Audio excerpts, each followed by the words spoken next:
તો હવે આપણે જાણીએ કે આઈબીએસના દર્દીઓએ ઋતુ પ્રમાણે પોતાના શરીરમાં થતા ફેરફારને લઈને ખોરાકમાં કેવા ફેરફાર કરવા જોઈએ. આપણે સૌ જાણીએ છીએ કે શિયાળામાં પાચન શક્તિ ખૂબ સારી હોય એટલે આપણે ઘણીવાર પચવામાં ભારે હોય એવી વસ્તુઓ ખાઈએ તો પણ બીજા કોઈ ગેસ, એસિડિટી કે પેટમાં પાચન તંત્રને લઈને એવા કોઈ રોગ અથવા તો કોઈ લક્ષણો દેખાતા નથી. પરંતુ એ જ વસ્તુઓ જ્યારે આપણે ઉનાળામાં લઈએ ત્યારે ઉનાળાની ઋતુમાં થોડો ફેરફાર જોવા મળે, કારણ કે ઉનાળાની સિઝનમાં પાચન શક્તિ થોડી ઓછી થઈ છે. સેમ કન્ડિશન જો આપણે કન્ટિન્યુઅસ ચોમાસામાં કરીએ તો તકલીફમાં વધારો થાય છે, કારણ કે ચોમાસામાં પાચન શક્તિ ખૂબ ઓછી હોય અને આયુર્વેદ મુજબ વાયુ પણ આ ઋતુમાં વધતો હોય, પાચન શક્તિમાં તકલીફો થતી હોય એને લઈને તો આપણે આઈબીએસના દર્દીઓએ ખોરાકમાં થોડો ફેરફાર કરવો જોઈએ. તો આઈબીએસના દર્દીઓએ ખાસ જમવામાં 1 વર્ષ જૂના ચોખા, ઘઉં અથવા તો જવનો ઉપયોગ કરવો જોઈએ. સાથે સાથે જુવાર અને બાજરીનો પણ ઉપયોગ કરી શકે છે. જમવામાં શાકભાજીમાં સાથે દાળ છે, કઠોળ છે અથવા લીલા શાકભાજી છે એમનો પણ આપણે ઉપયોગ કરી શકીએ છીએ. અને લો ફેટ જો ડાયટ હોય તો એ ડાયટ આઈબીએસના દર્દીઓને ખૂબ સારું સ્વસ્થતા જાળવવા માટે ઉપયોગી થાય છે. સાથે સાથે આઈબીએસના દર્દીઓએ થોડું સ્ટ્રેસ અને ચિંતા ઓછી થાય એની પણ કાળજી રાખવી જોઈએ. તો એના માટે તણાવ મુક્ત જીવન કઈ રીતે આપણે જીવવું જોઈએ, તો એના માટે ખાસ યોગ, આસન, પ્રાણાયામ અને થોડી હળવી કસરતો આપણે કરવી જોઈએ, જેથી કરીને સ્ટ્રેસ અને ચિંતાથી આપણે બહાર આવી શકીએ.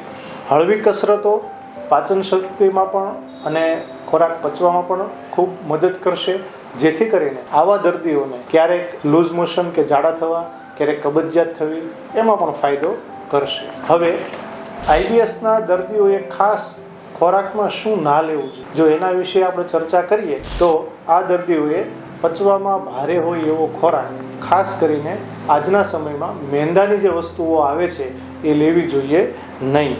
અને દૂધની બનાવટો કે દૂધમાંથી જે વસ્તુઓ બને છે અને પચવામાં ભારે છે એ વસ્તુઓ પણ લેવી જોઈએ નહીં.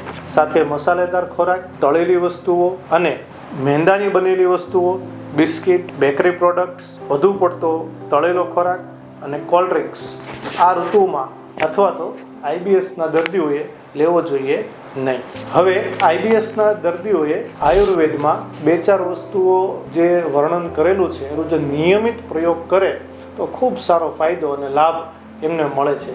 આઈબીએસમાં ખાસ પાચન શક્તિ ઓછી હોવાથી ખોરાક પચે અને મળત્યાગ કરતી વખતે કોઈ તકલીફ ના પડે એના માટે જો આપણે જોઈએ તો સૌથી મહત્ત્વનું જો કોઈ ફ્રૂટ હોય તો એ બીલી છે. બીલીના ફળનું શરબત જો રેગ્યુલર લેવામાં આવે તો આઈબીએસના દર્દીઓને વારંવાર ઝાડા થવા અથવા વારંવાર કબજિયાત થવી અથવા મળમાં ચિકાસ અથવા તો લોહી આવવું એની પણ તકલીફ ઓછી થઈ જાય છે. અને આયુર્વેદમાં જે ત્રિફળાનું વર્ણન કરવામાં આવ્યું છે, ત્રિફળા ચૂર્ણ, હરડે, બેહડા અને આમળા એનું મિશ્રણ, એ પણ રોજ જે રેગ્યુલર ગરમ પાણી સાથે દર્દી સાંજે સૂવે ત્યારે લઈ શકે છે. એની માત્રા અડધી ચમચીથી લઈ અને 1 ચમચી સુધી અથવા ઘણીવાર 1.5 ચમચી સુધી પણ લઈ શકાય છે. એ પેશન્ટની તાસીર પ્રકૃતિ ઉપર આધાર હોય છે. તો આ જે ત્રિફળાનો પાવડર છે એ અડધો ગ્લાસથી 1 ગ્લાસ હુંફાળું ગરમ પાણી એની સાથે અડધી ચમચીથી લઈને 1.5 ચમચી સુધી ત્રિફળાનો પાવડર લઈ શકાય છે. અને એક આયુર્વેદમાં વર્ણિત છે કુટજ અરિષ્ટ. અને સાથે જો મહત્વનું આપણે ગણીએ તો જમવામાં આપણે રેગ્યુલર યુઝ કરીએ છીએ એવું છાશ પાચન શક્તિ વધારવા માટે ખૂબ સારું એક આપણું દ્રવ્ય છે. તો છાશને આપણે રેગ્યુલર સવારે, બપોરે અથવા સાંજે ખોરાક સાથે નિયમિત છાશ લેવી જોઈએ.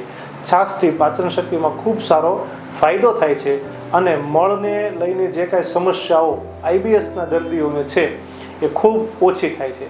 તો છાશનો ઉપયોગ સાથે જીરું, મીઠું અથવા છાશનો મસાલો ઉમેરીને કરવો જોઈએ. હવે આપણે જોઈએ કે આયુર્વેદમાં જે 2-4 દવાઓ છે જે આપણે રેગ્યુલર યુઝ ના કરવી હોય પણ જ્યારે આવા આઈબીએસના લક્ષણમાં જો વધારો થતો જોવા મળે ત્યારે 5-15 દિવસ માટે આપણે કરી શકીએ. તો એમાં એક બિલવાદી ચૂર્ણ છે જે આપણે છાશમાં મિક્સ કરીને સવાર, બપોર અને સાંજ 3 વાર લઈ શકીએ છીએ. કુટજ અરિષ્ટ લિક્વિડ સિરપ ફોર્મમાં મળે છે. એને પણ આપણે 15 થી 20 ml સવારે અને સાંજે પાણીમાં મિક્સ કરીને લઈ શકીએ છીએ. એક દાડીમાસ્ટક ચૂર્ણ પણ અવેલેબલ છે, જેને આપણે 1 ચમચી સવાર બપોર સાંજ છાશમાં મિક્સ કરીને લઈ શકીએ છીએ. આ 3 દવાઓમાંથી કોઈ પણ 2, ધારો કે બિલવાદી ચૂર્ણ અથવા દાડીમાસ્ટક ચૂર્ણ અને સાથે કુટજ અરિષ્ટ જો લેવામાં આવે તો દર્દીને જે દિવસમાં 3 વાર 4 વાર કે 5 વાર મળત્યાગ કરવા માટે જવું પડતું હોય છે, એમાં ફાયદો જણાય છે. છતાં પણ આપની નજીક રહેલા આયુર્વેદ ડૉક્ટરનો કન્સલ્ટ કરીને તમારી તાસીર પ્રકૃતિ અનુસાર દવાઓ લેવી જોઈએ અને એના પ્રમાણે તમારા જે લક્ષણો હશે એમના પ્રમાણે આ દવામાં ફેરફાર પણ કરી શકાય છે.